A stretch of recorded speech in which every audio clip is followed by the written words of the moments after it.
Christophe sur France Maghreb 2. Bonjour tout le monde, ravi de vous retrouver sur France Maghreb 2. On est ensemble jusqu'à 18h avec aujourd'hui au programme nos débatteurs du jour, Emmanuel Dupuis, président de l'IPS. Bonjour Emmanuel. Bonjour Christophe, bonjour Gamal, bonjour aux auditeurs et auditrices. Comment ça va ? Ça va bien, ça va. Bon, très bien. Gamal Amida est avec toi aussi, à tes côtés. Bonjour mon Gamal. Bonjour Christophe, bonjour Emmanuel. Alors, Emmanuel Dupuis va nous parler de, j'ai cru voir, Big Pharma, vaccin, tout ça. Si on remet ça dans le bon ordre, ça nous donne quoi Emmanuel ? C'est une question Oui. que j'ai intitulée comme telle. Est-ce que la levée ou suspension des brevets sur les vaccins, on en parle beaucoup, le président Emmanuel Macron a fait sien cette proposition qu'il avait longtemps déclinée.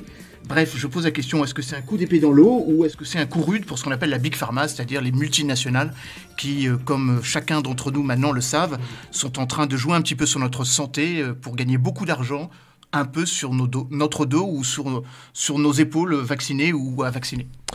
Gamal, tu nous parleras des capots ? Pas des capots de voiture, hein, évidemment. Non, évidemment. Capot avec un K.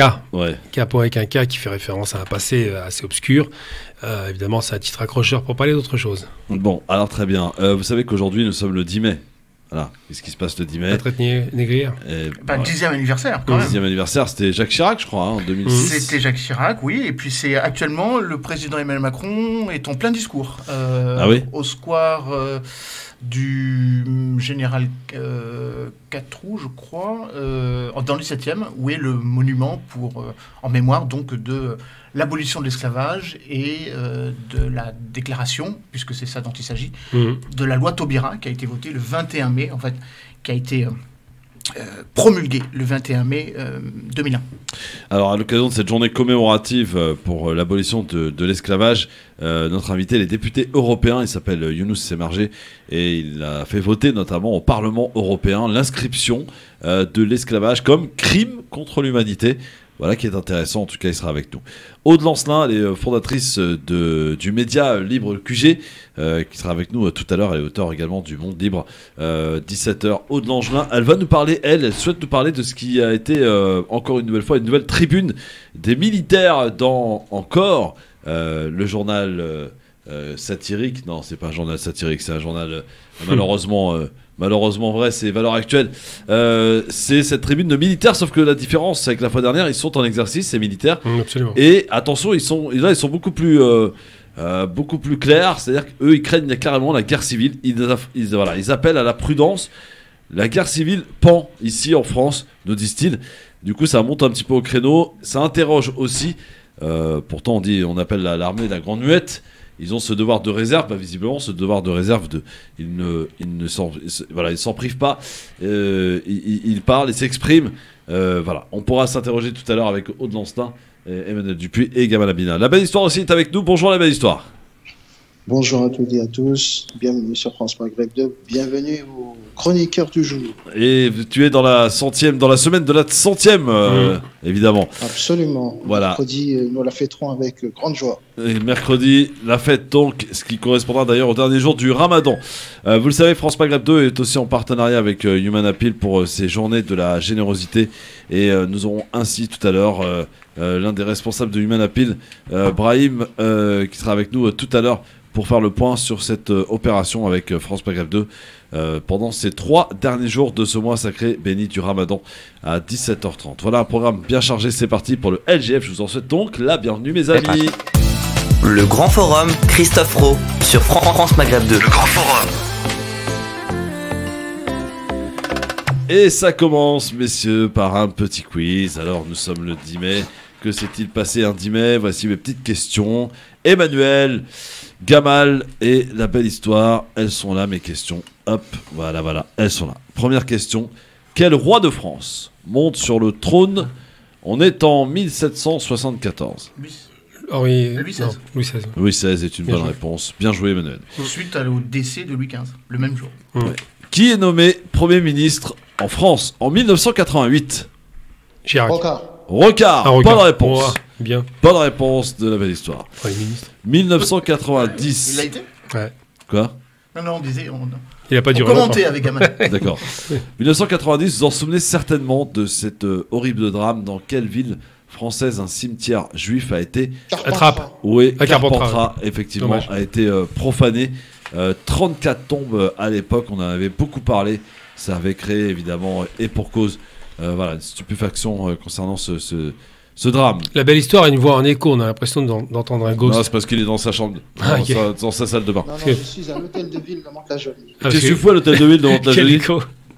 Ben, je suis parti consulter les archives municipales et je suis à la conclusion. Ah, très bien, très bien, très bien. C'est intéressant ça. Très. Qui devient président d'Afrique du Sud en 1994? Nelson Mandela. Mandela. Bah oui, bonne réponse forcément. D'ailleurs, c'était le premier président noir. Ouais, absolument. Voilà. Quel président instaure une commémoration annuelle Jacques Chirac. en 2006, évidemment, pour l'abolition de l'esclavage? Ouais. C'est Jacques Chirac. Et enfin, je cherche un inventeur, mais aussi industriel français pionnier du cinéma. Il est né Gaumont. en Ou 1900, Pâté. en 1864. Ah à non, Paris. Lumière. Non, c'était bien Léon Gaumont. Ah, Gaumont, Bonne ok. réponse. C'était Gamal Léon, Abila. Alors, vous avez vu cette nouvelle rumeur, messieurs? Laquelle? Est-ce que vous y croyez d'abord? Est-ce que après les régionales, Manuel Valls pourrait être Ah, nommé ministre des Armées? Je crois pas une seconde. Non, ça c'est un effet des ouf. Alors là, en matière, comment dirais-je, tiens, aidez-moi à trouver le terme parce que là, Non, pour le mais coup, comment voulez-vous qu'un déserteur voilà, français un c'est déserteur devienne soit ministre des Armées. Tu mets... Ouais, c'est Ouais. clair. Et quelqu'un qui a une parole extraordinaire, qui tient toujours sa parole, voilà. Bon, on n'y croit pas? On n'y croit pas, les gars? Pas une Moi, seconde. je n'y crois pas parce que je vois pas l'intérêt politique de faire un remaniement après les régionales. Ça prouverait que les régionales ont été perdues et je pense qu'il ne faut pas exagérer Ouais, tu le m'étonnes. caractère de défaicle et de débâcle. Le président aura sans doute besoin de faire un remaniement, mais certainement pas en juin. Il aura besoin de faire un remaniement au moment où il va lancer sa campagne. Et je ne vois vraiment pas ce que Manuel Valls peut apporter. Politiquement. Ça, on est tous d'accord. On est tous d'accord. On voit pas ce qu'il peut apporter. Non, habituellement, quand on fait une ouverture ou quand Oui. on fait appel à une personnalité, Oui. il incarne, il impacte un mouvement, Oui, c'est clair. une réalité. Il ne pèse plus rien au PS. Absolument. Et Ah pas oui. suivant tout court d'ailleurs. Et le il pèse PS plus ne rien pèse tout court, pas il rien pèse tout court. François Hollande, Bah, au 40e anniversaire de l'arrivée de Mitterrand au pouvoir en 81, dit être catastrophé de l'état du PS. Il en appelle aux responsables du PS à relancer la machine plutôt que de parler d'union de la gauche d'abord. Il dit il n'y a aucune proposition face aux autres, quoi. Le PS, il est mort, on est clair. Voilà. Bon, allez, dans un instant, on va accueillir notre premier invité, les députés européens. On va parler de cette journée commémorative et de ce vote qu'il a réussi, notre député européen qui sera avec nous dans un instant, Younous Emargé, à faire voter, à savoir l'inscription de l'esclavage comme crime contre l'humanité. Donc Younous Emargé dans un instant sur France Maghreb 2. Premier invité, Gamal Abina, Emmanuel Dupuis, la belle histoire qui passe en mode écriture qu'on retrouvera tout à l'heure évidemment pour la fin de cette émission, pour le résumé de cette émission très riche. Encore une fois, soyez les bienvenus, mais faites-vous des imitations ici, l'authenticité, l'original. Ça s'appelle le Grand Forum tous les jours du lundi au vendredi, 16h-18h. France Maghreb 2. France Maghreb 2. Le Grand Forum, merci d'être avec nous en direct sur votre radio France Maghreb 2 en ce lundi 10 mai avec Emmanuel Dupuis, président de l'IPS, avec Gamal Abina qui est avec nous. Évidemment, amis auditeurs au 01 40 33 9000, nous allons pour commencer parler de ce 10 mai. C'est une date importante, une date commémorative, bien entendu. En ce 10 mai, c'est donc la journée commémorative pour l'abolition de l'esclavage. Nous sommes en ligne avec le député européen Younous Emargé qui est avec nous. Bonjour Younous. Bonjour. Monsieur le député, bonjour, bienvenue sur France Maghreb 2. Vous avez fait voter au Parlement européen l'inscription de l'esclavage comme crime contre l'humanité. C'était une volonté de votre part, c'était important de pouvoir y arriver. Comment vous y avez fait? Est-ce que vous avez été convaincant? Est-ce que ça a été voté à l'unanimité? Bien sûr que c'est excessivement important parce que l'histoire de l'esclavage et de la traite négrière est une histoire qui n'est pas seulement française. C'est une histoire qui est européenne. Les puissances européennes, le Portugal, la Grande-Bretagne, mais aussi de pays nordiques, parfois dont l'histoire est moins connue, la Suède ou le Danemark, ont été aussi impliqués dans ce trafic. Et l'Union et l'Europe a une responsabilité dans cette affaire. Donc il était extrêmement important que le Parlement européen également proclame que l'esclavage est un crime contre l'humanité. C'est un vote qui est intervenu le 19 juin dernier et qui, je crois, est un vote historique. Parce que vous devez savoir qu'il a été refusé pendant très longtemps, pendant à peu près 15 années, et que nous avons obtenu ce vote à la faveur d'une très large majorité, à l'exception bien sûr des élus du Rassemblement national, mais personne ne sera surpris de cela. Personne, évidemment. Quel est le but de ce genre de journée commémorative? C'est de ne pas oublier, pour dire que ce genre d'atrocité a existé? Oui, vous savez, je viens de l'île de la Réunion. Oui. Et les ultramarins ont été confrontés directement à cette histoire, qui est une histoire violente. Et il faut se mettre à la place des personnes qui sont des afro-descendants et les souffrances traversent en réalité les échelles du temps. Donc pour ces personnes, mais aussi pour honorer la mémoire des esclaves, qui elle a été totalement oubliée dans le récit. Et il convient donc de rendre d'abord hommage, d'avoir un devoir de mémoire. Mais ça va au-delà. Il s'agit aussi, à travers cette commémoration, de faire progresser la connaissance, de faire progresser la culture. Vous savez, Jacques Chirac disait toujours, il n'y aura pas de choc des civilisations, mais le choc des incultures. Bon. Et le racisme se fonde sur l'ignorance. Et il faut donc faire grandir la connaissance. Et je crois que c'est le but de la loi Taubira, comme de cette reconnaissance par le Parlement européen. Question d'Emmanuel Dupuis pour notre invité Younous Omarjee, député européen. Déjà un hommage à Younous, qui a été très très méritant, mais ce n'est pas le seul dossier qu'il a défendu ardemment. L'interdiction de la pêche électrique en est un autre, obtenu de haute lutte, et je crois que tout le monde sait la combativité de la pêche Younous. Électrique. Oui. C'est quoi la pêche électrique? Ah bah Younous pourra peut-être nous en dire quelques mots juste après mon intervention. Non, deux choses. Bon, évidemment, vous aurez deviné qu'on se connaît depuis très longtemps, Younous. Donc évidemment, bravo et merci pour cette mobilisation.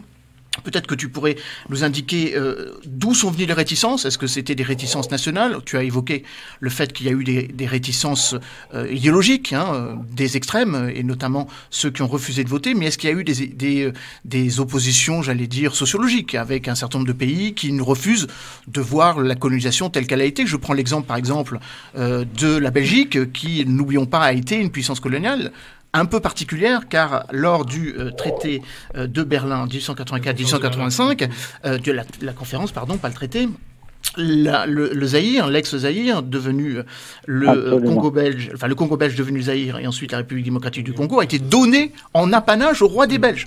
Et donc là aussi, il y a eu quand même un passé un petit peu particulier. Est-ce que tu pourrais nous dire si, du côté du Portugal, qui a toujours évoqué la colonisation en une forme d'exotisme, en évoquant le fait que la colonisation portugaise était moins dure que les colonisations françaises, britanniques ou éventuellement allemandes, parce que elles n'ont pas duré longtemps et elles se sont terminées avec les accords de paix d'après la Première Guerre mondiale, 1918-1925. Est-ce que tu peux nous dire, pas seulement, les nombreux traités, Versailles, Trianon, Neuilly, Locarno, Lausanne, etc.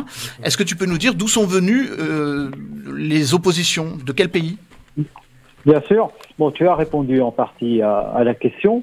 Je veux dire également que, pour l'avoir vécu à l'époque, que la loi Taubira n'a pas non plus été obtenue facilement. Bon, lorsque Christiane Taubira et les députés réunionnais, qu'on a un peu oubliés, mais je veux les citer, Claude Warreau, Élie Warreau, Huguette Bello, ont déposé 2 propositions de loi avec le même objet, il y a eu des tirs de barrage en France.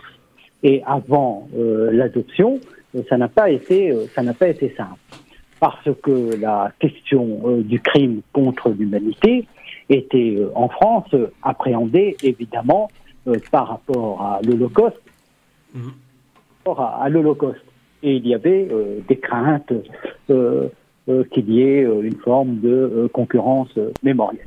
Mais en France, le débat s'est fait. La France a été l'un des premiers pays à reconnaître l'esclavage comme un crime contre l'humanité, mais tu l'as dit, dans beaucoup d'autres pays, ce débat, jusqu'à aujourd'hui d'ailleurs, n'a pas lieu. Bon, au Portugal, on voit bien à quel point ce débat est encore un débat tabou. Je suis en contact permanent avec des universitaires portugais. Ils me disent combien il est très difficile d'avancer. Pour la Belgique également. Donc, dans ce Parlement européen, où vous avez des députés qui à peu près se ressemblent tous et qui ont une vision du monde à peu près conforme, il est très difficile de faire avancer ces questions. Et nous l'avons obtenu à travers, en réalité, la résolution que nous avons fait adopter suite au crime raciste de George Floyd. Et je pense que le moment que traverse aujourd'hui l'Union européenne, où en réalité le projet européen est menacé par les nationalismes grandissants partout dans l'Union européenne, et le nationalisme est le meilleur véhicule pour le racisme, conduit beaucoup de députés européens à s'engager avec nous dans ces combats. Et c'est tant mieux, et c'est aussi pourquoi la Commission européenne et la présidente von der Leyen a mis sur la table un plan d'action, je veux le dire. Vous savez, j'adresse rarement des compliments à la présidente de la Commission européenne, mais je dois dire qu'elle a mis sur la table un plan d'action de lutte contre le racisme structurel qui est assez remarquable et qui, à mon avis, le même plan d'action serait refusé en France. Beaucoup de questions qui sont totalement rejetées aujourd'hui en France, en nous taxant d'islamo-gauchisme ou je ne sais pas quoi, ou d'indigénisme, sont dans un document de la Commission européenne. Donc, il faudrait plutôt regarder ce qui se passe aujourd'hui en Europe pour que les États prennent le même chemin. Question Gamal Amina. Je vais déjà expliquer 2-3 trucs sur la question J'apprécie d'ailleurs que vous utilisez le terme d'Holocauste et non pas de Shoah, parce que le terme consacré, c'est bien l'Holocauste, et c'est le terme que le monde entier reconnaît. Il n'y a qu'en France qu'on fait exception, bref. Alors pourquoi est-ce qu'il y a un crime contre l'humanité ? C'est parce qu'on a nié l'humanité de certaines personnes. En Allemagne, on niait le fait que les Juifs étaient des êtres humains, on les prenait pour moins que des bêtes, que pour une sorte de pestiférés. Donc on les considérait pas comme des êtres humains, et les Noirs, évidemment, qui ont subi l'esclavage, n'étaient pas considérés comme des êtres humains. Alors il faut revenir à l'histoire très rapidement pour expliquer pourquoi. Ça a commencé donc pas par les Noirs, contrairement à l'idée reçue, ça a commencé par les Indiens. Quand il y a eu la conquête des Amériques, il y a eu une grande controverse qui a duré 1 an, des débats qui ont duré 1 an au sein de l'Église chrétienne catholique, qui se demandait, alors qu'on massacrait à grande échelle les Indiens d'Amérique, le début c'était sur la cordillère des Andes, ils se demandaient si ces êtres humains qui n'étaient pas donc croyants, qui ne croyaient pas en Jésus, étaient vraiment des êtres humains. Et ça a duré 1 an. Et à très peu de voix... La controverse de Valladolid, absolument. Et à très peu de voix, ils ont fini par dire oui, effectivement, ce sont des êtres humains, puisqu'ils ont fini par reconnaître Jésus, et que, on a massacré le roi, il y a tout un tas de choses qui ont été faites entre-temps. Mais c'était celle-là qu'a commencé l'idée du racisme, de se dire, est-ce que ces gens sont les égaux de nous, est-ce qu'ils sont humains comme nous ? Et ensuite, ils se sont dit, les Indiens, on peut pas trop les réduire à l'esclavage parce qu'ils meurent trop vite. On va chercher ailleurs d'autres êtres qui seraient pas des êtres humains comme nous, qui seraient des êtres inférieurs. C'est là l'idée de la racialisation des rapports. Et c'est très important. Absolument. Parce que on mélange tout aujourd'hui. On parle d'esclavage mondial qui a existé, sauf que cet esclavage se faisait sur la base de la réduction d'un homme à l'esclavage parce qu'il a perdu une guerre, parce qu'il était un tribut de guerre, ça existait, mais on n'avait pas l'idée de se dire qu'il était inférieur en tant qu'être humain. C'était juste quelqu'un de vaincu. Alors que là, avec l'Espagne... Ça n'a rien à voir avec... Excusez-moi de vous interrompre. Oui, je vous écoute. Mais ça n'a rien à voir, effectivement, avec des captifs de guerre. Voilà. Et c'est ce que je disais dans mon intervention au Parlement européen, c'est que la hiérarchisation des races, c'est une affaire introduite par les Européens et les Occidentaux. Absolument. Vous avez la création, c'est terrible quand on y repense aujourd'hui, mais du craniomètre, par exemple, où on faisait appel à les raciologues, à la science, absolument. Entre guillemets, les raciologues, on appelle ça les raciologues. Voilà, pour justifier cela. Et il faut toujours le rappeler. Parce que lorsqu'on entend dire que l'esclavage est une première ou la deuxième mondialisation et qu'elle répond à des objectifs économiques, c'est vrai. Sauf que les plantations sucrières. À l'origine, oui, il y a beaucoup de raisons économiques, évidemment, mais à l'origine, vous avez cette dimension de hiérarchisation des races. La deuxième chose, c'est que vous avez 4 siècles durant la mise en esclavage et la traite négrière en temps de paix. Absolument. C'est-à-dire que ces pays ne font pas la guerre, ne Et sont pourtant. pas en guerre avec tous ces pays où des personnes ont été déportées. On est en temps de paix. Et ça, c'est quelque chose de tout à fait nouveau aussi dans l'histoire. Justement, je voudrais arriver à ma question, si vous voulez. Oui, alors en même temps, t'as pris diesel pour arriver à ta question. Oui, parce que c'est parti à Dunkerque en passant par Nantes. Oui, c'est important parce qu'il faut rappeler effectivement pourquoi est-ce que le fondement de l'esclavage, ça n'est pas des conquêtes, mais vraiment une idée racialisante, c'est d'inférioriser des peuples pour justifier. Et il y a une chose que je tiens à rappeler, puis après j'arrive sur ma question très rapidement. L'esclavage ne s'est pas éteint par générosité, c'est faux, c'est une idée reçue. Ils n'ont pas arrêté l'esclavage parce que soi-disant ils étaient devenus du jour au lendemain humains. C'est pas ce qui s'est passé. La mécanisation de l'industrie, ils ont commencé à faire naître les industries, a permis de se dire c'est peut-être moins intéressant d'avoir des hommes que des machines. Donc on a commencé à rémunérer des gens qui devaient payer leur logement, alors que les esclaves, ça coûtait un peu d'argent, fallait les nourrir, fallait les loger, donc quoi qu'il en soit, c'était peut-être moins rentable. Donc cette générosité, j'y ai jamais cru. Par contre, une question que je vais vous poser maintenant qui est très claire. Aujourd'hui, il y a des débats, vous l'avez évoqué tout à l'heure, les indigénismes et tout ça, des débats pour disqualifier la question de la mémoire, disqualifier le fait qu'il faille parler des questions qui fâchent, des questions qui blessent, des questions qui dégradent l'histoire d'un pays, pour enfin reconnaître les crimes qui ont été perpétrés, et ils ne sont même pas discutables, ces crimes, et pouvoir enfin dépasser cette émotion pour arriver sur l'histoire à proprement parler. Et j'ai envie de vous poser la question, parce qu'on voit bien que, et Dieu merci, la question de la traite négrière, après près de 150 ans d'attente quand même, une fois qu'on a décrété la fin de l'esclavage, enfin, ils ont considéré qu'effectivement c'était un crime contre l'humanité. Pourquoi ces questions sur la conséquence directe de l'esclavage, à savoir la colonisation, qui fait qu'on contrôle le territoire après avoir pris les hommes, pourquoi est-ce que c'est aussi difficile d'obtenir une sorte de loi Taubira bis, qui serait portée peut-être par un Maghrébin ou autre, et il est aussi difficile d'obtenir une avancée sur la question de la colonisation qu'on veut disqualifier au motif que soi-disant on serait islamo-gauchiste, comme je l'ai dit tout à l'heure. Oui, je vais répondre à votre question, mais je vais quand même vous dire par rapport à ce que vous indiquez sur les raisons qui font que l'esclavage est cessé. Il ne faut pas enlever aux esclaves leur mérite. Bien sûr. Il y a la lutte des esclaves. Partout dans les colonies, les esclaves se sont rebellés.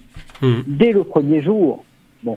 Et la révolte des esclaves est une histoire qui, elle aussi, est une histoire effacée. Qui pourrait me citer le nom d'un esclave révolté, un véritable héros à La Réunion? Personne. Moi, je connais bien, pas La Réunion, mais par contre, je connais moins La Réunion, malheureusement. Mais on a vu la victoire, par exemple. Toussaint Louverture. Oui, Toussaint Louverture à Haïti, c'est très connu, effectivement. Et une belle victoire, d'ailleurs. Mais dès le départ, il y a eu le refus. Et il y a eu des luttes.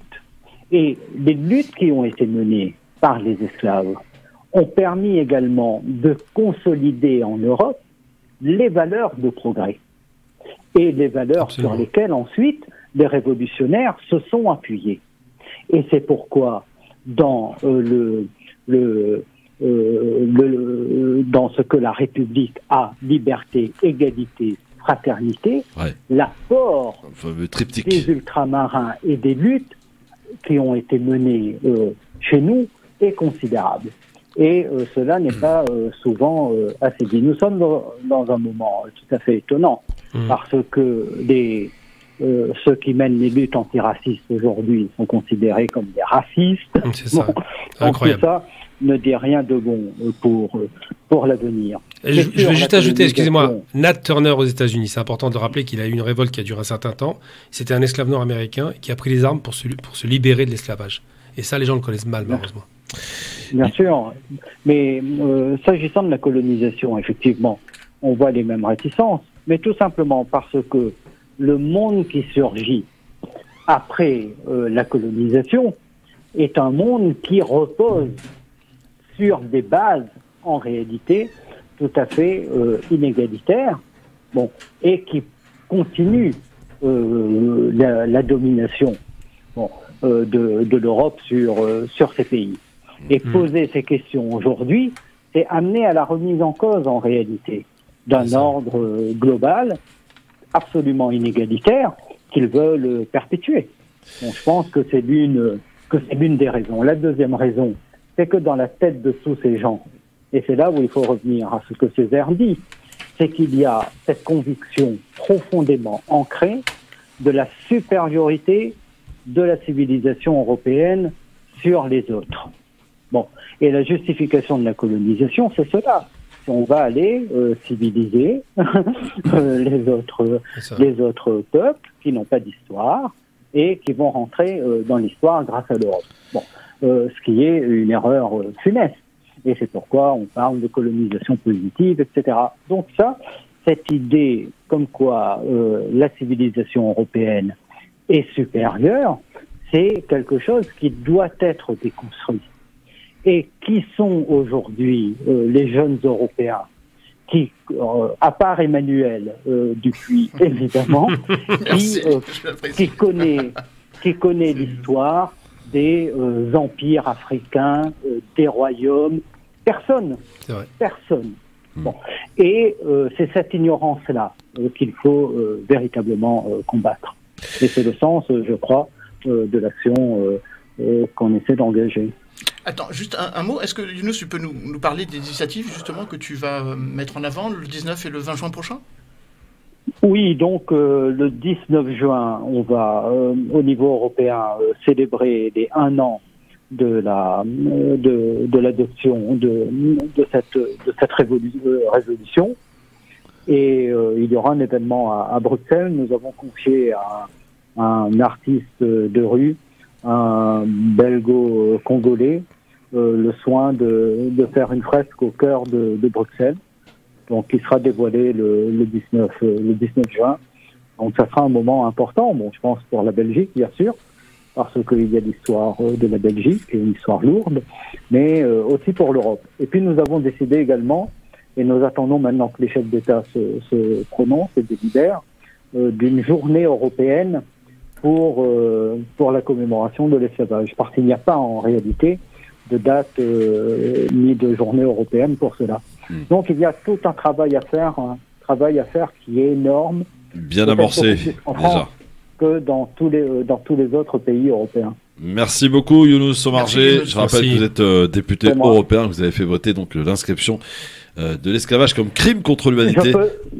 Je peux dire un mot pour conclure. Voilà, un petit mot polémique, mais je m'en voudrais de ne pas le dire.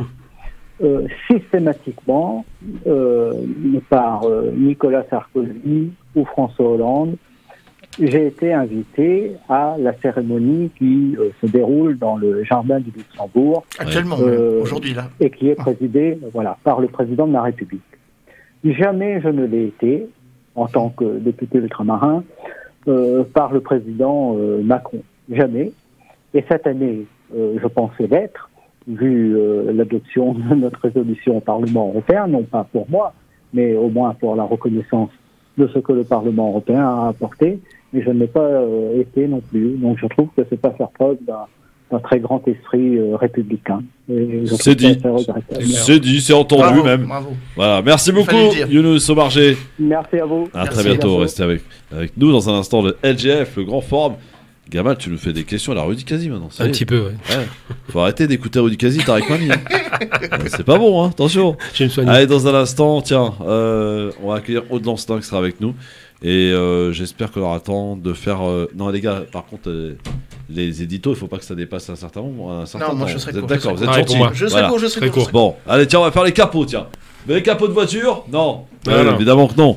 Gamal Abina arrive dans un instant. Emmanuel Dupuis, restez avec nous. C'est le LGF. Bienvenue en ce lundi 10 mai sur France Maghreb 2. France Maghreb 2, France Maghreb 2.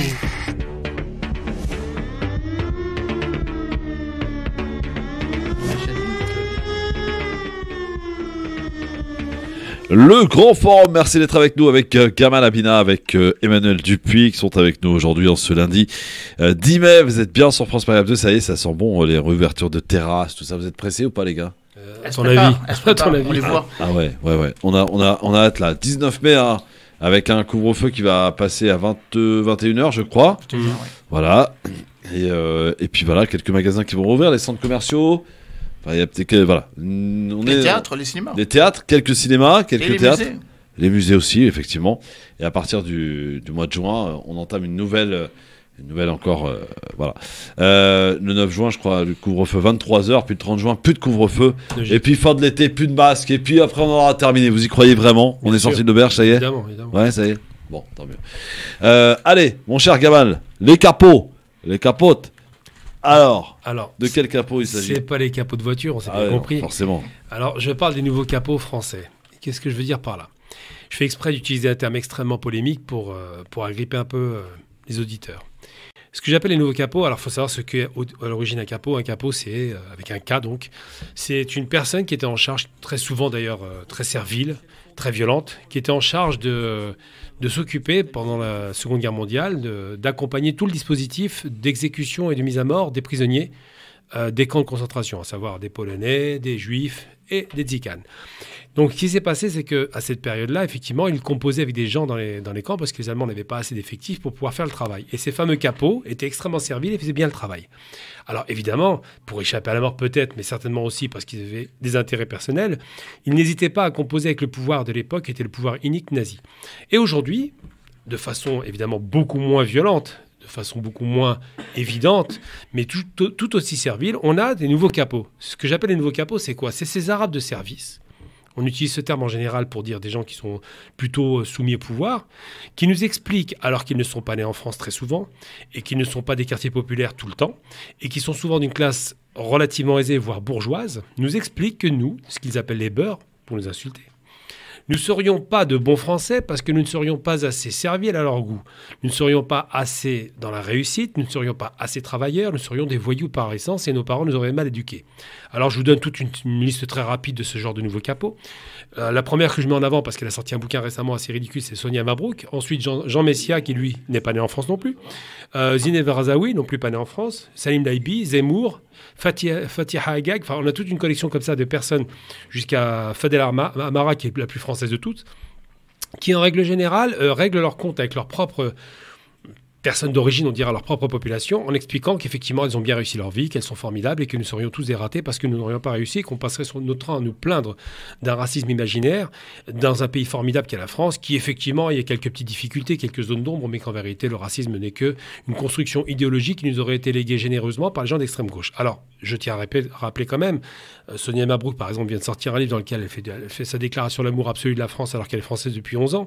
Je rappelle que beaucoup ont bénéficié de largesse du gouvernement et ont obtenu des places au gouvernement pour pouvoir exister. Je rappelle que souvent, ils font de leur posture singulière, car ils ne représentent qu'eux-mêmes, une généralité faisant croire que nous serions tous un peu psychotiques. Et donc, pourquoi je parle de cabot? Parce que non seulement ils s'autorisent à être méprisants, obséquieux vis-à-vis du pouvoir, mais surtout insultants vis-à-vis des gens qui subissent réellement des conditions sociales difficiles et un racisme structurel. Tout à l'heure, le député en a parlé. Mais surtout, ces gens-là nous expliquent, parce qu'on n'a pas assez de cervelle pour comprendre, que nous n'aurions pas compris ce qui se passait en France et que d'autres personnes nous auraient expliqué qu'effectivement, si on ne trouve pas de travail, si on a des difficultés à l'embauche, à l'emploi, au logement, c'est peut-être parce que les gens d'extrême gauche nous auraient expliqué ça. Alors, je tiens à rappeler quand même qu'il se trouve que dans les quartiers populaires et dans les zones défavorisées, il y a aussi des gens qui savent lire et écrire, sans doute peut-être mieux qu'eux, et qui ont parfaitement compris par les multiples exclusions qu'ils ont subies et la police qui ne leur a pas fait de cadeau, qu'effectivement, en France, pour être un bon Français, il ne faut surtout pas avoir la peau trop bronzée. Ça ne veut pas dire, évidemment, que toute la France est raciste, c'est d'une débilité primaire de dire ça, mais ça veut dire qu'il y a des réflexes racistes qui sont bien ancrés et surtout qu'il y a une certaine perception du fait de l'homme qui est né ici comme étant un étranger permanent, perpétuel et absolu, qui ne pourrait pas réussir pour des raisons, malheureusement, qui sont des clichés. Donc, je vais donc répondre à ces nouveaux capots, que s'ils veulent avoir un vrai débat d'idées et donner une position sur des questions qu'ils ne connaissent pas puisqu'ils ne sont pas issus de ces quartiers populaires, bien qu'ils aillent parler à des gens des quartiers populaires pour leur demander quel est leur véritable vécu, leur quotidien et qu'est-ce qui les a conduits à penser ce qu'ils voient aujourd'hui. C'est en cela que je parle de nouveaux capots, c'est-à-dire que je veux dire simplement que je ne supporte plus qu'on donne la parole à des nouveaux Français d'arrivée qui se croient plus français que le roi de France, alors qu'en vérité, ils ne font que juste jouer les serviteurs d'un système qui ne desservira plus tard. Bon, merci beaucoup. Ça a le mérite d'être très clair avec Gamal Hamida. À chaque fois, Emmanuel, t'as pu le remarquer. Hein. Ouais. Oui, absolument. Ouais. Bon, je ne partage pas le terme capot. Hein. Ouais, Je laisse à Gama le choix de cette thématique. Je ne rentrerai pas dans le fond. Je ne partage pas forcément tout ce qu'il a dit sur un certain nombre de personnes. Je ne vais pas cibler les personnes qui ont été mentionnées, mais ce qui révèle est, à mon avis, un élément déterminant, c'est la représentation ou la transposition de dispositions de communautés auxquels ils font suffisamment référence. Ce qui pose évidemment le problème de la diversification dans les médias, la diversification dans l'enseignement, la diversification dans les entreprises, la diversification en politique. Et ça, je crois que c'est un sujet qu'il ne faut pas éluder et que parfois le mérite républicain mériterait, au sens littéral du terme, qu'on aille chercher d'autres modèles, ou des modèles peut-être moins médiatisés, mais qui sont... je vais utiliser une approche anglo-saxonne de terrain. Pas forcément avoir des gens qui ont une expertise de la parole, mais une expertise du faire, plutôt que l'expertise du dire. Et ça, je crois que c'est un élément important. Après, je ne partage pas encore une fois les admonestations ou les critiques contre un certain nombre de personnes, dont certains sont les amis. Je ne citerai pas les noms, mais je ne dirai pas les noms. Ah non, alors, c'est pas Jean Messia. Je me permets de le dire. Dis-moi qui sont tes amis, je te dirai qui tu es, moi, Emmanuel. Non, c'est pas Jean Messia. Non, mais moi, je crois au dialogue. Je crois au dialogue intellectuel. Vous savez que j'ai été membre d'un cabinet ministériel. Je vous donne un indice. J'ai été membre d'un cabinet ministériel entre 2008 et 2010. Donc ça vous laisse J'ai une petite idée. Quelques réflexions. Ouais, en tout cas, aussi, ce qui est important, c'est le débat d'idées, le débat intellectuel, mais encore une fois, il ne peut pas se résumer à participer à des émissions parce que vous seriez représentatif d'eux. Moi, j'aimerais répondre à ce que tu dis, Emmanuel. Très important. Emmanuel, la personne dont tu parles, je vois à peu près qui c'est. Ce serait la seule personne à qui je pourrais donner un crédit, en vérité. Parce que là, je l'ai ajouté de façon... quel faillot sur... Non, ça commence, il retourne sa veste. Non, du tout, parce que... il revient. Non, du tout. Elle est bien née en France, Ouais. elle est bien issue des quartiers difficiles, elle est bien fille de pauvre. Donc ça, à la limite, on peut le comprendre. C'est la seule personne à qui, même si ce qu'elle dit, je considère que c'est totalement invalidé, parce qu'elle cherchait une place, mais quoi qu'il en soit, c'est la seule personne qui aurait une petite légitimité que les autres n'ont pas. C'est NPNS? Pourquoi tu dis ça? Non. J'ai bien compris, NPNS. Oui, c'est elle, non? Je dis rien. Moi, je dirais non plus. Hein. D'accord, ok, super. Bon. Je laisse les auditeurs. Allez, les gars, on accueille notre deuxième invité, c'est parti. Le Grand Forum, Christophe Fro sur France Maghreb 2. Le Grand Forum. Oui, qu'est-ce qu'il y a? On est à l'antenne encore. On est à l'antenne, oui, qu'est-ce qu'il y a? Qu'est-ce qui se passe? Il voulait se lâcher. Ah bon? Non, tu te lâches pas, non, surtout pas, on est à l'antenne, mais fais attention. Alors, Gamal Abina, Emmanuel Dupuis, vous êtes avec nous évidemment, et on reçoit maintenant, on a le privilège de recevoir Madame Aude Lancelin qui est avec nous. Bonjour Madame Aude Lancelin, bienvenue sur France Maghreb 2. Bonjour. Bonjour. Ravi de vous accueillir. Alors, vous êtes la fondatrice de ce média dont on a beaucoup parlé, dont on parle beaucoup, et que vous allez de nouveau nous présenter, qui s'appelle le QG. Le QG, c'est quoi? C'est quartier général, c'est ça? C'est quartier général, absolument. Ouais, forcément. Alors, vous êtes passé par pas mal de médias, vous, de Lancelin. Vous êtes passé d'ailleurs par le média, je crois, aussi, par pas mal de médias. Et vous avez décidé de créer le vôtre. Par le Nouvel Obs, je suis passé par Marianne. J'ai une assez longue carrière déjà dans les médias. Alors, pourquoi avoir voulu créer votre média et qu'est-ce qu'il a de spécifique, votre média, Aude Lancelin? Pour avoir une indépendance totale, bien sûr. On sait très bien que la situation actuelle dans les médias qui pèse beaucoup sur la situation politique du pays vient de la possession de ceux-ci par de grands groupes industriels qui sont en affaire avec l'État. Et moi, j'ai suffisamment passé de temps dans ces médias-là pour savoir que maintenant l'oxygène intellectuel il est très rare, qu'on peut très difficilement faire des pas d'écart par rapport à la ligne gouvernementale et à l'idéologie dominante et la nécessité de créer des médias indépendants, elle est maintenant vitale. C'est un média indépendant ou c'est un média de gauche? Alors, vous ne lirez jamais ça sur notre manifeste ou sur notre site. Ça, généralement, c'est les gens en face, les gens marqués politiquement de droite qui nous cataloguent comme ça. Nous, c'est pas notre façon d'aborder la question de la reconstruction politique. Non pas on est un média engagé, donc on a une ligne politique forte, mais elle est apartisane au niveau des partis. Et au contraire, on a fait le diagnostic depuis la crise des Gilets jaunes notamment, qu'il fallait sortir du vieux régime des partis politiques, de cette classification gauche-droite binaire, et on repense chaque problème sur d'autres bases. C'est vrai que pour les Gilets jaunes, vous avez été un des médias, en tout cas très présent, pour relayer la crise des Gilets jaunes. Vous avez donné la parole, vous avez été en manifestation. Vos journalistes en ont pris aussi pas mal durant les manifestations. C'est vrai. Vous goûtez la répression policière, etc. Absolument. Ouais, voilà. Au-delà de ça, comment ça se passe quand on crée un média aujourd'hui dans un modèle économique comme celui d'aujourd'hui, qui est difficile? Il faut de l'argent pour avoir un média. Comment ça se passe? Nous, on s'est lancé avec un crowdfunding populaire. Ouais. On n'avait absolument aucun capitaux de départ. On s'est lancé à l'été 2019. Après, évidemment, 6 mois à peu près. Ensuite, il y a eu la crise du Covid, donc ça a un petit peu, perturbé notre développement. Mais là, on est en pleine croissance. Je dois dire qu'on fait des abonnements absolument toutes les semaines de façon assez spectaculaire. Il y a un grand désir de comprendre et d'entendre des voix différentes, surtout dans ce pays. On arrive bien sûr dans une période présidentielle qui génère chez les gens un grand désespoir, parce que j'ai quasiment que des futurs abstentionnistes autour de moi, mais aussi une grande envie justement de faire éclater le litige entre le peuple et ses élites politiques et intellectuelles qui ne nous représentent pas. Ouais. Au-delà de ça, vous vous exprimez. Enfin, le média est présent dans quel domaine? Sur le digital, dans un magazine papier, ça se passe comment? Alors, c'est un site. D'accord. C'est un pure player, comme on dit. Ça s'appelle qg.media. Ouais. Vous trouverez à la fois des vidéos, on a une dominante audiovisuelle, des émissions, des interviews, mais aussi des textes, des tribunes, des interviews écrites. C'est très important. D'accord. Donc, ça permet d'approfondir. Voilà. Donc le QG .media, c'est ça, sur internet, sur QG.media, vous le trouverez facilement. QG.media, voilà. Et sur les réseaux sociaux aussi. Le média libre, vous le trouverez aussi comme ça. Et sur les réseaux sociaux aussi, que ce soit Facebook ou Twitter ou Instagram. Et on est très présent sur les réseaux sociaux, bien sûr, qui jusqu'ici, en tout cas, permettent de faire émerger d'autres discours encore, même si ça devient de plus en plus compliqué, aussi bien avec YouTube qu'avec Facebook. Je vous le confirme, effectivement. Pour être moi aussi responsable d'un petit média sur Facebook notamment, c'est très compliqué. Alors, quel est le sujet, par exemple, à la une aujourd'hui sur le QG?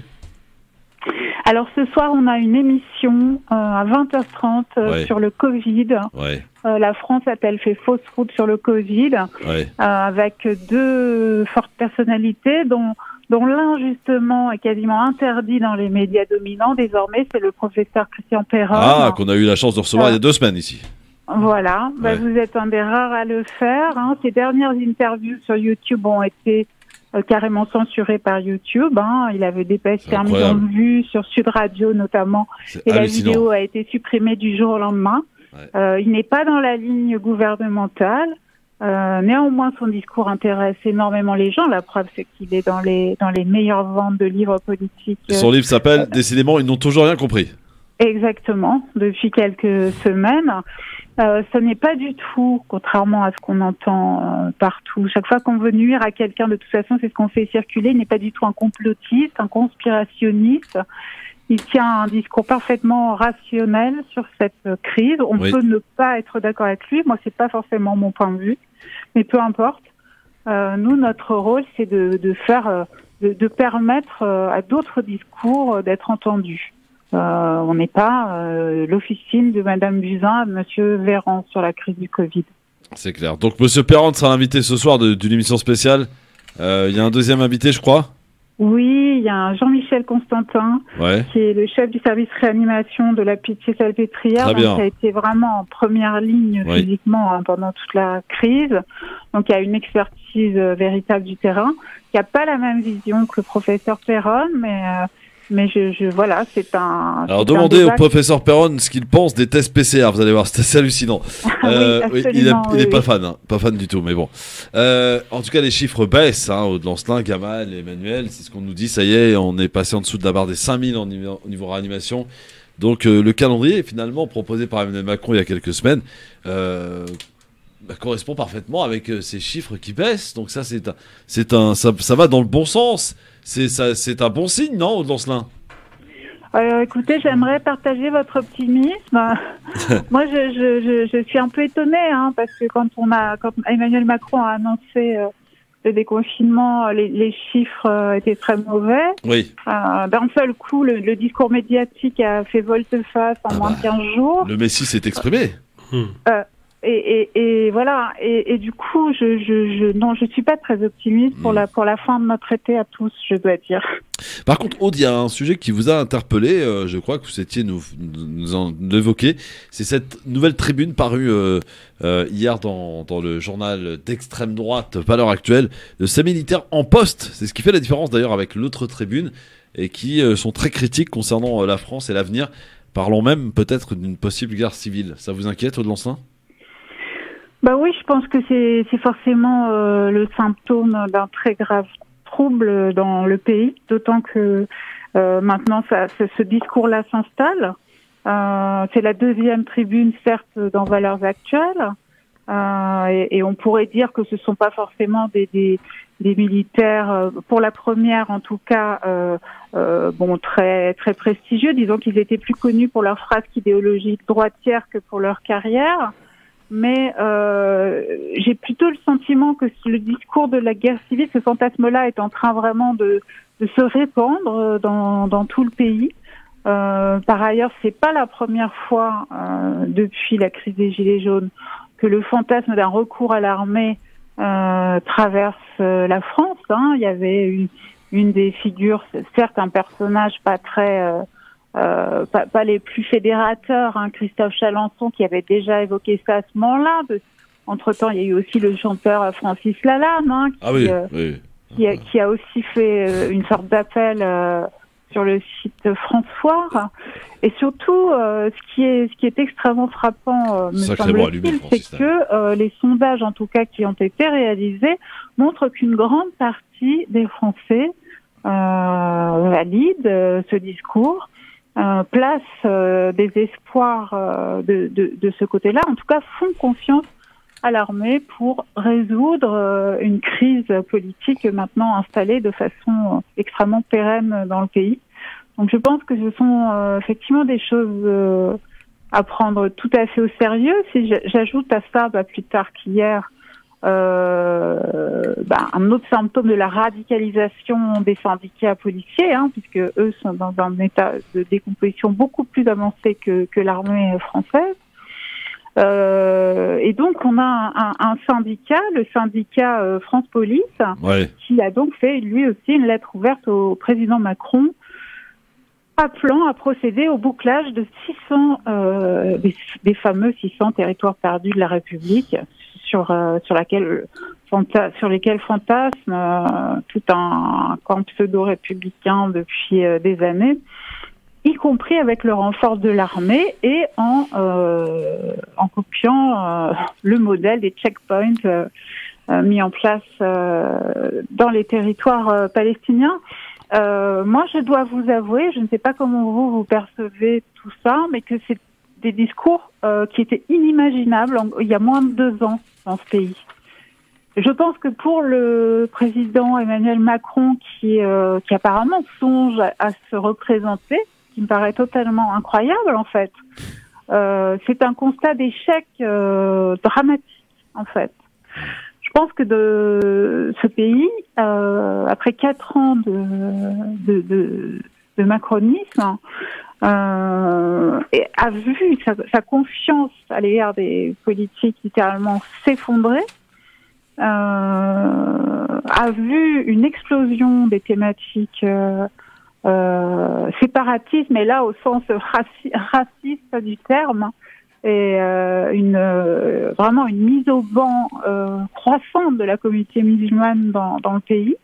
Je pense que tout ça mis bout à bout crée un climat profondément inquiétant.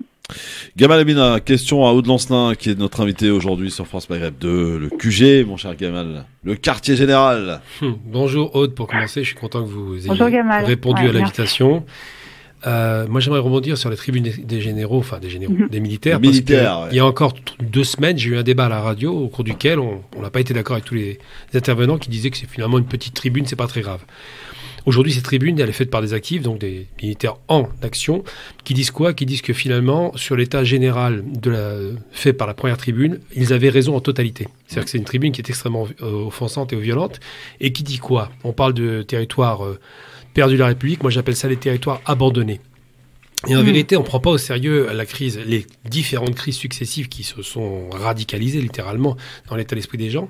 Et on se dit que l'armée est une sorte de recours. On a connu ça pendant la guerre d'Algérie, évidemment. À chaque fois qu'on fait appel à l'armée, en général, c'est violent. Mais là, on parle de l'armée pour gérer des problèmes de petite délinquance. On ne parle pas d'un pays mis à feu et à sang. Et j'ai envie de savoir, vous entendre là-dessus, parce que vous n'êtes pas forcément, clairement pas d'extrême droite. Moi, le sentiment que j'ai... Ça se saurait quand même. Non, mais clairement, c'est pour ça que ça... pendant des années, j'ai combattu l'extrême droite, particulièrement les mouvements les plus radicaux. Je parle d'Alain Soral et toutes ces équipes de déséquilibrés mentaux qui nous vendaient tout le temps la guerre civile. C'est un peu comme Zemmour, tout ça, c'est la même logique. À chaque fois, il nous parle de guerre civile comme s'il était possible dans un pays comme la France que deux factions de la population puissent s'opposer sans idéologie et sans armes. Donc, une guerre civile, c'est ça, idéologie et armes et armée. Mais il la propose ou il la souhaite? Il la souhaite quasiment, je crois, parce qu'ils ont besoin d'exister. Et on se rappelle que historiquement, l'extrême droite ne s'est formée, sauf peut-être pour l'Italie, en règle générale en Europe, qu'avec des mouvements de violence et de guerre civile. On l'a vu avec l'Espagne, Franco, on l'a vu avec les nazis qui ont pris un coup de force. Sur un coup de force, ils se battaient dans les rues avec l'extrême gauche. Donc, qu'est-ce que vous pensez du fait qu'aujourd'hui, on parlait beaucoup de l'eupénisation des esprits. Aujourd'hui, le discours d'extrême droite qui nous vendait la guerre civile pendant près de 15 ans, je le rappelle, a fini par imprégner les corps constitués qui étaient l'armée que Soral visait, rappelons-le quand même. Aude Lancelin, réponse dans un instant, je balance un peu de pub et vous nous répondez juste après à la question de Gamal Abina. Parce qu'il faut le temps au moins que la question arrive, elle est tellement longue. Ouais, c'est clair. Voilà. C'est les questions à la France Culture. Vous avez vu ici sur France Maghreb 2, c'est France Culture, voilà. Transfuge. Bon, dans un instant, vous allez voir, Emmanuel Dupuis, il est pas mal non plus dans son style. À tout de suite.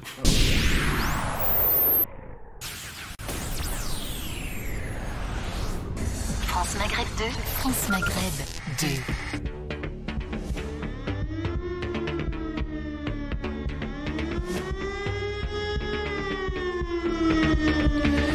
C'est le grand forum sur France Maghreb 2, c'est la suite. Évidemment, méfiez-vous des imitations, l'original, l'authenticité. Tous les jours de 16h à 18h, c'est sur une seule radio, France Maghreb 2, avec aujourd'hui Gamal Abina et Emmanuel Dupuis qui sont avec nous et notre invité Aude Lancelin.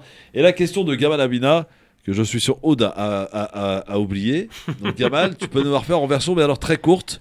Oh, c'est dur comme question. C'est par rapport à la tribune des généraux, des militaires. La tribune des militaires, effectivement, oui. Mais c'était quoi la question? Savoir est-ce que... Ah oui, la vraie question, c'était de savoir est-ce qu'elle considérait que c'est bien le discours d'extrême droite qui a clairement imprégné l'armée, parce que la guerre civile, c'est la thématique préférée de l'extrême droite. Aude Lancelin, réponse. Allô, Aude Lancelin. Attendez, j'ai fait peut-être une bêtise. Hop. De guerre civile, c'est bon, en réalité, c'est ce qu'ils souhaitent, c'est ce qui leur permettrait dans leur imaginaire d'intervenir, de venir trancher une insurrection civile, etc. Mais ça n'a rigoureusement aucun sens. Qui est-ce qui se soulèverait? Les banlieues se soulèveraient, mais ça n'a aucun sens. On les accuse à la fois d'être des dealers et de vouloir se soulever. Tout le monde sait que c'est incompatible. Et par ailleurs, on sait très bien que lors de l'insurrection des très jeunes de 2005, le mobile, c'était quoi? C'était un désir de justice. C'était les prémices d'une lutte contre les violences policières et les discriminations qu'ils subissaient. Mais en dehors de ça, il n'y avait pas de revendication politique. Donc cette guerre civile, elle ne pointe nulle part. Les Gilets jaunes, c'était pas non plus ce qu'ils souhaitaient. Ils voulaient juste davantage de justice. Ils avaient des revendications même assez modestes à certains égards, pas très révolutionnaires. Et eux aussi ont été ratatinés. Donc la guerre civile, on ne la voit pas tellement poindre en ce moment, en dehors dans l'imaginaire des rédacteurs en chef de Valeurs Actuelles et de certains factieux de l'armée. Mais ce que je voudrais dire, et c'est important, c'est que ces tribunaux ne sont pas à l'image de ce qu'est l'armée française aujourd'hui. D'une part, l'armée française reste légitimiste. Ouais. Elle est beaucoup moins radicalisée. Les hommes, ils sont beaucoup moins radicalisés qu'au sein de la police nationale. On n'est pas à la veille d'un coup militaire. D'ailleurs, les généraux qui ont signé, en pré-retraite, qui ont signé la première tribune, eh bien, certains ont déjà été sanctionnés dans leur carrière, notamment pour avoir participé à des manifestations anti-migrants. Et l'armée, précisément, si les Français la respectent encore, c'est parce qu'elle reste majoritairement impartiale, apartisane, et qu'elle est sans doute vue aussi comme une des dernières institutions en France où les classes sociales se côtoient à peu près harmonieusement, où l'ascension sociale reste possible. Et c'est la raison pour laquelle elle est vue, je pense, comme une valeur refuge, notamment par les classes populaires qui ont été extrêmement maltraitées par Macron depuis 2018. D'ailleurs, je précise au passage qu'au sein de l'armée française, la question de la cohabitation religieuse a plutôt été réglée de façon extrêmement intelligente. Ça, un chercheur comme Olivier Roy le rappelle tout le temps.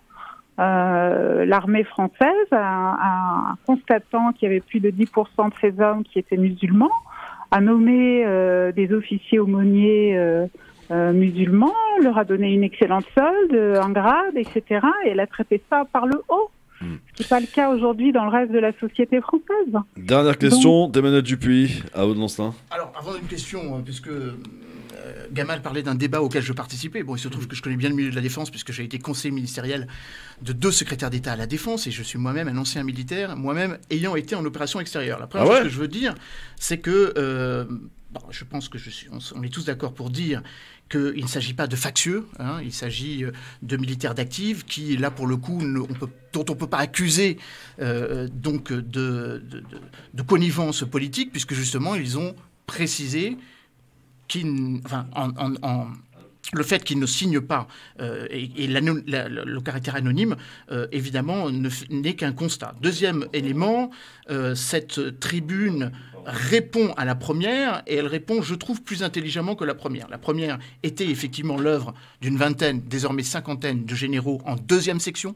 On est en 2e section longtemps, et ensuite on passe en retraite.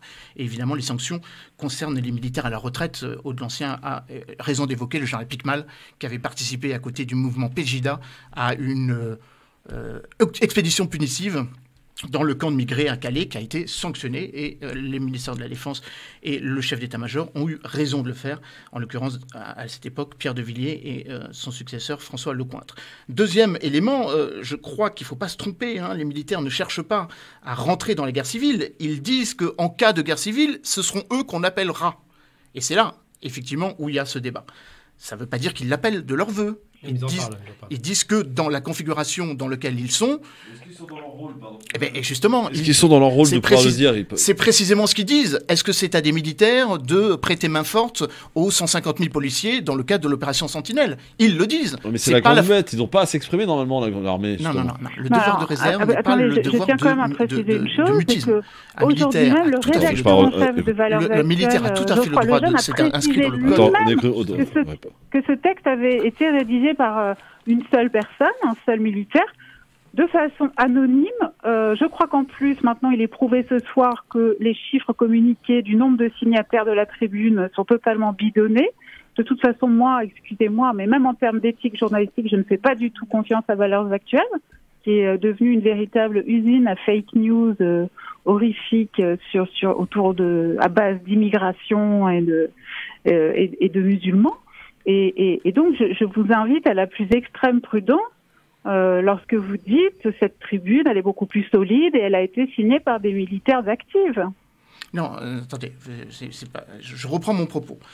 On avait accusé les militaires d'avoir signé cette tribune et évidemment d'avoir signé leur acte. Tous ces militaires, les vingtaines et la cinquantaine de généraux en l'occurrence, étaient entre guillemets fléchés puisqu'ils appartenaient tous au Rassemblement national. Donc ça, je le critique. Ils n'ont pas à s'exprimer politiquement. Enfin, ils ont le droit de s'exprimer politiquement, mais c'est leur parole et c'est pas celle de l'armée. Là, ce sont des militaires d'active qui ont décidé de signer une tribune. Je connais d'autres exemples de tribunes signées par des militaires sous pseudo ou qui expriment un point de vue. Les militaires ont le droit de s'exprimer. C'est là où je veux en venir. Attention. Ils ont le droit de s'exprimer, les militaires ? Mais oui, les droits. Attends, les militaires font partie de la sauce. La grande muette, c'est pour ça. Mais non, ça c'est du flanc, la grande muette. Ah bon, c'est du flanc, d'accord. C'est du flanc. Les militaires ont le droit de s'exprimer dans la limite de la règle républicaine. républicaine, c'est-à-dire en n'appelant pas à un 18 Brumaire ou en n'appelant pas à un 2 décembre 1851, dernier putsch militaire en France. Aude Lancelin n'est pas d'accord avec toi. Aude Lancelin. Mais non, mais c'est la vérité. Vous ne verrez jamais un général 5 étoiles actuellement s'exprimer sur la situation politique. Et tant mieux. C'est d'ailleurs très inquiétant que certains soient en train de franchir le pas, même si... Alors, la question de Christophe n'était pas celle-là, c'était est-ce que les militaires ont le droit de s'exprimer ? Oui, un militaire a le droit de s'exprimer, car après tout, il fait partie de la société civile. Oui, il appartient à la société nationale. Oui, L'idée de sanctuariser les militaires qui n'auraient pas le droit de s'exprimer alors que les policiers l'ont, et d'ailleurs, Aude Lancelin a rappelé qu'un certain nombre de syndicats de police ont émis également une lettre et il n'y a pas eu d'admonestation, en tout cas jusqu'à présent, par rapport à cette prise de parole. Je rappelle que la grande différence entre l'armée et la police, c'est que les policiers ont le droit d'être syndiqués, les militaires n'ont pas le droit d'être syndiqués. Ça, c'est inscrit dans le code du statut général des forces des armées. Non, ce que je veux dire, c'est que moi, ce qui m'inquiète, c'est pas tellement le fait que les militaires puissent être un recours. Après tout, ils ont toujours été un recours. Souvenez-vous, d'ailleurs, à l'étranger, lors des printemps arabes, on évoquait le fait que la seule institution qui tenait et qui faisait sens et qui faisait cohésion, c'était les forces armées. Lors de la révolution du Jasmin, on était bien content d'avoir les forces armées qui ont limité un peu. On va pas se comparer à la Tunisie non plus. Et pourquoi on passerait... Non, on va pas se comparer à la Tunisie, Emmanuel. Moi, je vous le dis franchement, même si ça s'est déjà vu dans l'histoire de France, et même souvent, le recours à l'armée de Napoléon à Charles de Gaulle, en passant par Boulanger ou Philippe Pétain, pour le meilleur et pour le pire, c'est toujours un symptôme de crise majeure. Mais même dans le cas du révéré Charles de Gaulle. C'est vraiment parce que la République était au bord de l'effondrement. Alors, je précise mon propos. Les militaires ne le souhaitent pas. Les militaires, ils sont au service de la République. Quand on fait appel à eux, ils y répondent. Encore une fois, les circonstances sont évidemment importantes à mettre en avant. Le général de Gaulle est arrivé à la demande d'une classe politique qui était évanescente. Au moment de la chute de la 4ème République, le maréchal Pétain n'a pas pris le pouvoir par les armes, il a été, je le rappelle, et c'est critiquable, élu par une assemblée qui lui a donné les pleins pouvoirs. Non, mais j'en viens à un autre point qui n'est pas suffisamment mis en avant dans le cadre du débat sur l'armée. Il y a une forme, en fait, de désocialisation du militaire, et ça, c'est inquiétant. On fait appel aux militaires dès qu'un corps social ne répond pas à la demande. Éric Dupond-Moretti dit les prisons sont saturées, peut-être qu'il faudra envoyer quelques délinquants dans le cadre du service militaire adapté. Sami Ghali, souvenez-vous... c'est pas la meilleure. Non, mais je donne des exemples. Sami Ghali, c'est pas parce que je la cite que je la cite en exemple. Je mets en contexte en disant la lutte contre les trafiquants des quartiers nord de Marseille dépasse totalement les forces de police. Il faut que l'armée soit appelée en renfort. L'opération Sentinelle, la continuation de l'opération Vigipirate, est sans doute la pire des missions pour un militaire, car comme vous l'avez mentionné, Christophe, c'est pas le rôle des militaires d'assurer la sécurité à l'intérieur du territoire national.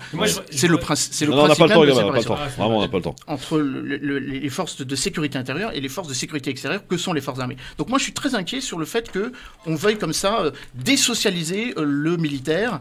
Je crois que le militaire a le droit de s'exprimer dans les limites de la règle républicaine.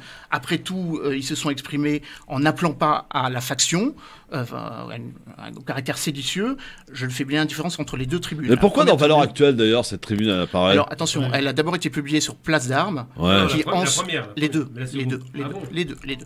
ont été diffusées dans Place d'Armes et ensuite elles se sont. Mais Christophe, je vais quand même répondre à ça 2 secondes. C'est important.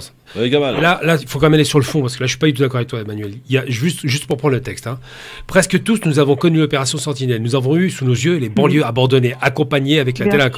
Ça, c'est un texte de guerre contre les banlieues. Ça n'est pas un texte qui est raisonnable. Et tu peux pas dire l'armée a le droit de s'exprimer. Les militaires, indépendamment de l'armée, oui, individuellement, mais ils doivent pas donner leur grade. Mais là, c'est des militaires qui parlent en tant que militaires et qui prétendent pouvoir prêter main forte à la police, voire la remplacer pour en finir avec la banlieue. Là, c'est pas acceptable. Non, mais ce passage-là cette lecture est biaisée. Ils disent pas qu'ils le veulent. Ils disent qu'on leur a demandé de le faire. Bah, je sais pas qui leur a demandé, moi je vois pas qui. Alors, Aude Lancelin, dernier mot là-dessus. Aude C'est pas Lancelin. les militaires qui ont décidé eux-mêmes d'aller faire cette mission. Emmanuel Gamal. Opération Sentinelle. On a juste Aude conclure, s'il vous plaît. C'est Il l'intervention. faut qu'on avance, s'il vous plaît. Aude Lancelin. Non, moi je suis d'accord entièrement avec Gamal. Je trouve au contraire cette seconde tribune bien plus dangereuse et venimeuse que la première. Je vous rappelle quand même que cette tribune de soi-disant militaires actifs parle de lâcheté, fourberie, perversion en pointant directement l'état-major militaire. Donc quand des militaires chaud, en quoi. arrivent à perdre comme ça le contrôle de l'ordre au sens propre du terme, c'est qu'il y a vraiment un souci. Par ailleurs, il est évident, mais bon, c'est le cas dans les deux tribunes, mais spécifiquement dans la deuxième, que la cible, ce sont les musulmans de France. Donc, quand on est dans une démarche séparatiste, là, pour le coup, je reprends à dessein la formule du gouvernement Macron, eh bien, pour un pays, c'est très inquiétant, parce que qu'est-ce qu'il y a au bout de ça? Au bout de ça, il y a la fracture nationale, et c'est eux qui sont en train de la créer. Ouais. Merci beaucoup, Aude Lancelin. On aura le plaisir de vous recevoir. Voilà, vous allez venir en studio. Vous êtes ici à la maison, sur France Maghreb 2, tranquille ici. Voilà. On aura le plaisir en plus de partager un bon petit café. Le Ramadan sera terminé. Absolument. Voilà, on pourra être bien et on saura bien vous accueillir, ma chère Aude. À très bientôt. Merci Bonne beaucoup journée. et bonne émission ce soir avec le Christian Perron qui vous passerait le bonjour de notre part. Merci, avec plaisir. Merci beaucoup, Aude. Voilà. J'aime beaucoup Aude Lancelin. J'aime bien. Allez, dans un instant, Emmanuel, on va te retrouver pour nous parler de ta chronique. Bien sûr, on l'a pas oublié, mais juste auparavant, les journées de la générosité sur France Maghreb 2 avec l'association humanitaire Human Appeal. Nous sommes avec Brahim.